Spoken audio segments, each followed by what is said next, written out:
My fiancé's elitist family mocked my job at dinner. So I revealed I own the company they work for. If you ever want to see the exact moment a person's soul leaves their body, just wait until the person who just called you a glorified servant realizes you hold their entire net worth in your hands. My fiancé's multi-millionaire father spent an entire 2-hour engagement dinner laughing at my faded jeans and mocking my blue-collar tech repair shop. He even offered to slide a $100 bill into my pocket so I could finally afford a real suit. What he didn't know, and what his arrogant son failed to research, was that my tech shop was just a passion project. The actual parent company that bought out his struggling logistics firm last Tuesday, yeah, that's mine. And the look on his face when I pulled out the acquisition contract instead of a thank you note is something I will cherish until the day I die. Let's back up a bit so you understand how we got to this absolute train wreck of a dinner. My name is Ethan. I'm 28. And if you saw me on any given Tuesday, you'd probably think I was a college dropout struggling to pay rent. I wear grease-stained cargo pants, faded band t-shirts, and I spend about 10 hours a day elbow deep in broken motherboards, shattered phone screens, and dusty PC towers. I own a small, cozy electronics repair shop in a quiet corner of Seattle. I love it. It's quiet, it's tactile, and it keeps me grounded. But here's the thing, the repair shop is a hobby. When I was 22, I developed a proprietary data routing algorithm that completely revolutionized cloud storage efficiency. Long story short, I sold the patent to a massive tech conglomerate for an ungodly amount of money, invested it wisely, and started a private equity firm called Vanguard Horizon. By the time I turned 26, I was wealthy enough that my grandkids wouldn't ever have to work a day in their lives. But I hated the corporate suits, the fake smiles, and the endless boardroom meetings. So, I hired a brilliant CEO to run Vanguard, while I bought my little repair shop just to have something real to do with my hands. I never talked about my wealth. I lived in a modest townhouse, drove a reliable 10-year-old truck, and kept my private life completely private. Then, I met Chloe. Chloe was different, or so I thought. She was an interior designer, sweet, incredibly ambitious, and she loved me for who I was. When we started dating, I told her I owned the repair shop. She assumed that meant I was making just enough to get by, and I never corrected her because it was refreshing to be with someone who didn't care about my bank account. We dated for 2 years, and 3 months ago, I proposed. She said yes, and I was over the moon. But there was one major hurdle: Chloe's family. Chloe came from old money, or rather, the illusion of old money. Her father, Richard Vance, was the CEO of Vance Logistics, a shipping company that his father had built. They lived in a massive gated community, threw lavish parties, and viewed anyone who didn't have a country club membership as subhuman. Chloe had always warned me that her dad was intense and very particular about status, which is why she had delayed introducing us for so long. But now that we were officially engaged, a formal dinner was non-negotiable. Richard insisted on hosting it at the Obsidian, the most exclusive, ridiculously overpriced Michelin star restaurant in the city, where you practically need a background check just to get a reservation. The night of the dinner arrived. I wanted to make a good impression, but I also wanted to stay true to myself.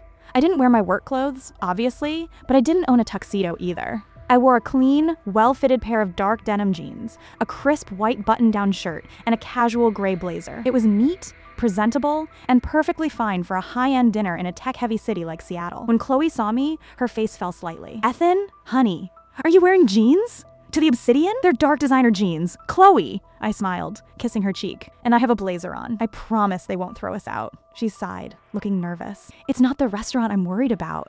It's my dad. Just please don't take offense to anything he says. He's just protective." That should have been my first warning sign. When we arrived at the restaurant, we were escorted to a private dining room in the back. Sitting at the long mahogany table were Richard Vance, his wife Eleanor, and Chloe's older brother, Julian. Julian was 30, wore a slicked back hairstyle, a Rolex that he made sure to check every 5 minutes, and had the smug grin of a guy who had never faced a single consequence in his entire life. As soon as walked in, the temperature in the room dropped. Richard didn't even stand up. He adjusted his gold-rimmed glasses, looked me up and down like I was a stain on his carpet, and let out a heavy, audible sigh. "Chloe!" Richard said, his voice dripping with disappointment. "I thought you said you were bringing your fiancé, not the guy who parks the cars." Julian burst into a loud, mocking laugh. "Come on, Dad. Give him a break. Maybe the valet uniforms are on back order." Chloe's face flushed red. "Dad, Julian, stop it. This is Ethan. Ethan, this is my father, my mother, and my brother." I swallowed my pride, extended my hand toward Richard, and said, "It's a pleasure to finally meet you, Mr. Vance. Chloe has told me a lot about you." Richard looked at my extended hand for a solid 3 seconds before reluctantly giving it a limp, 2-second shake. "Yes, well, sit down so the waiters can actually serve us. I don't like my food getting cold because of delays." The dinner started, and it immediately became clear that this wasn't an engagement celebration. It was an interrogation designed to humiliate me. So, Ethan, Eleanor, Chloe's mother, spoke up, her voice laced with fake politeness. "Chloe tells us you work in electronics. What exactly does that mean? Do you install cable boxes?" "No, ma'am," I replied calmly, taking a sip of water. "I own a small tech repair shop downtown. We fix hardware issues, retrieve data from damaged drives, and custom-build servers for local businesses." Julian snorted into his wine glass. "So you're a glorified Geek Squad guy. Got it. Tell me, does fixing cracked iPhone screens actually pay enough to cover the electricity bill in this city, or is Chloe going to be carrying the mortgage on her back?" "Julian, that's enough!" Chloe snapped, though her voice lacked any real authority. She looked at her plate, clearly embarrassed by the entire situation. "I'm just asking the real questions, sis," Julian smirked. "We're a family of prestige.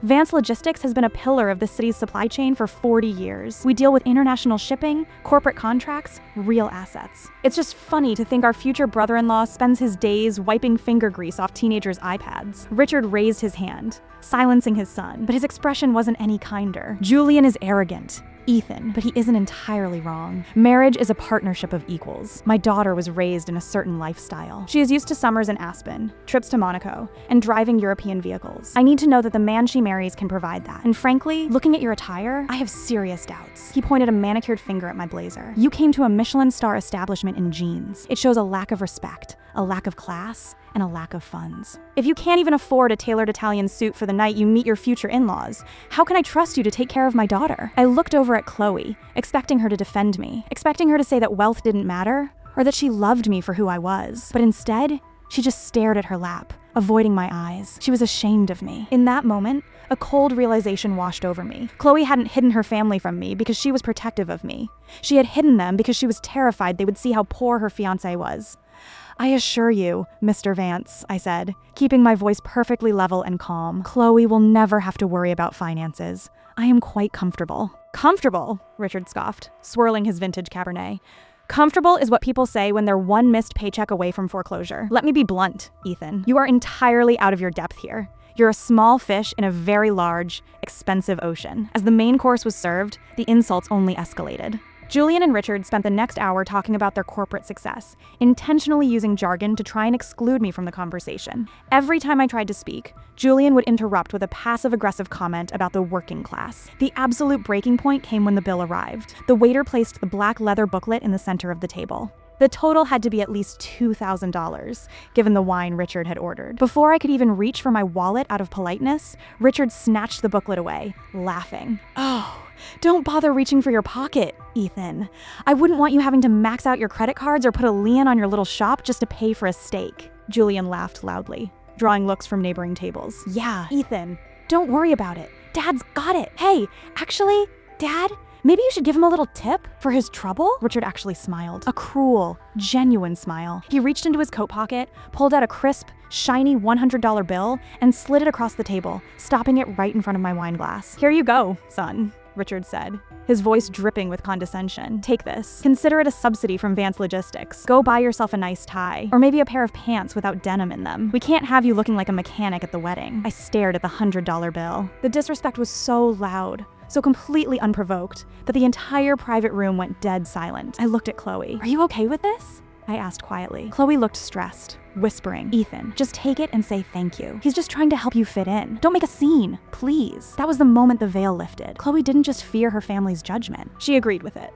She thought I was beneath them too. She was just waiting for me to absorb their insults so we could play happy family. I let out a soft, slow laugh. I picked up the $100 bill, folded it neatly, and placed it inside my blazer pocket. "You know, Mr. Vance," I said, leaning forward, resting my elbows on the table. "It's funny you mentioned Vance Logistics. Because for a company with such a prestigious pillar in this city, you guys sure have been bleeding a lot of cash lately." The smug smile on Richard's face instantly vanished. Julian stopped laughing. "What did you just say?" Richard barked, his eyes narrowing. "Vance Logistics," I repeated, my voice dropping the polite facade, replaced by the cold, commanding tone I used in boardroom takeovers. "Your third quarter margins dropped by 22% due to a massive supply chain bottleneck in your Midwest sector. Your chief financial officer resigned 3 weeks ago under a cloud of embezzlement rumors, and your primary creditor, Apex Bank, refused to renew your line of credit last month. You've been desperately looking for an angel investor or a private buyout for the last 90 days just to avoid filing for Chapter 11 bankruptcy." The entire room went so quiet, you could hear the ice melting in the water glasses.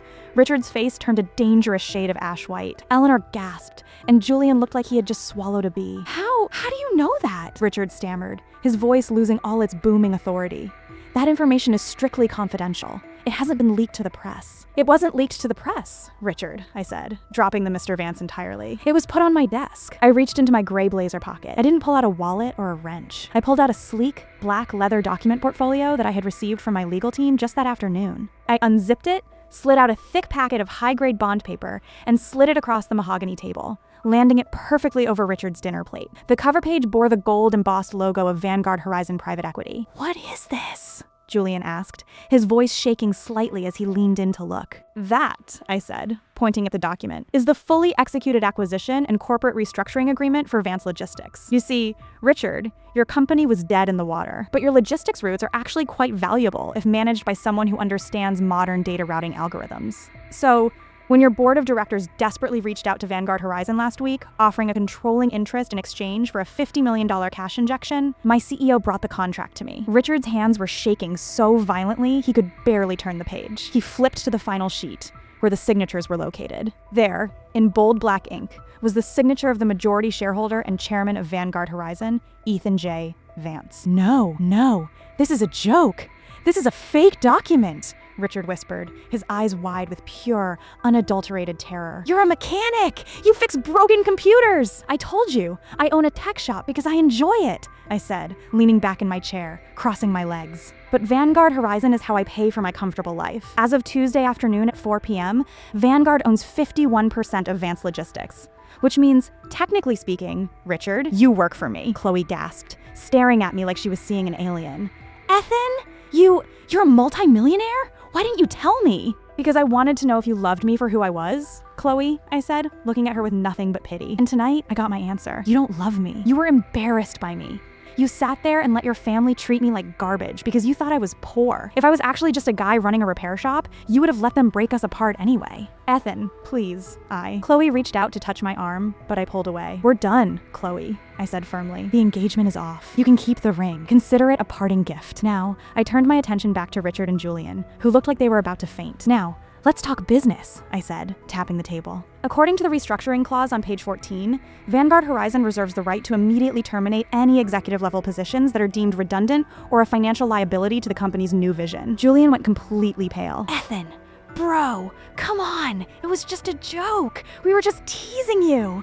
Family banter, you know? I'm not your bro, Julian," I said coldly. "And your position as vice president of marketing? It's redundant. Your department has underperformed for 3 consecutive quarters. And frankly, your attitude is a toxic liability to corporate culture. Effective Monday morning, you are terminated from Vance Logistics. You have until noon to clear out your office." "You can't do that!" Richard roared, slamming his fists on the table, trying to regain his dominance, but his voice cracked with desperation. "I am the CEO! This is my family's company! You are the CEO, Richard," I corrected him, looking him straight in the eye. "But your management is the reason the company almost went bankrupt in the first place. You lack vision, you lack adaptability, and most importantly, you lack basic human decency. On Monday morning, my board will be voting to replace you with an interim CEO from Vanguard. You will remain on the board as a minority stakeholder, but you will have zero operational control over this company ever again." Richard sank back into his chair, looking like a defeated, broken old man. The arrogant, booming multimillionaire who had tried to slide a $100 bill into my pocket was completely gone.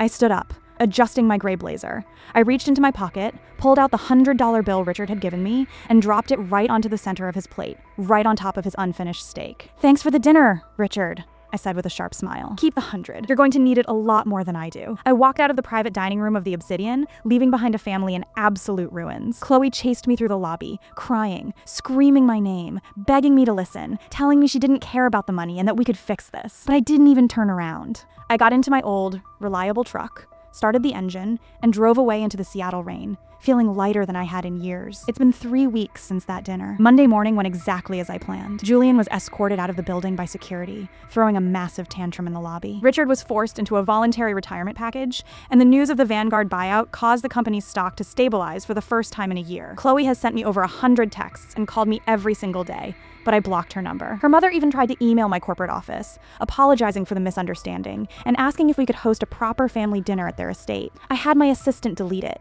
They didn't respect the man in the jeans, so they don't deserve the respect of the man in the boardroom. Let this be a lesson to anyone who thinks a bank account defines a person's worth. You never know whose company you're standing in, so you might want to watch how you treat the guy fixing your phone. What do you guys think? Did I go too far by firing her brother and forcing her dad out? Or did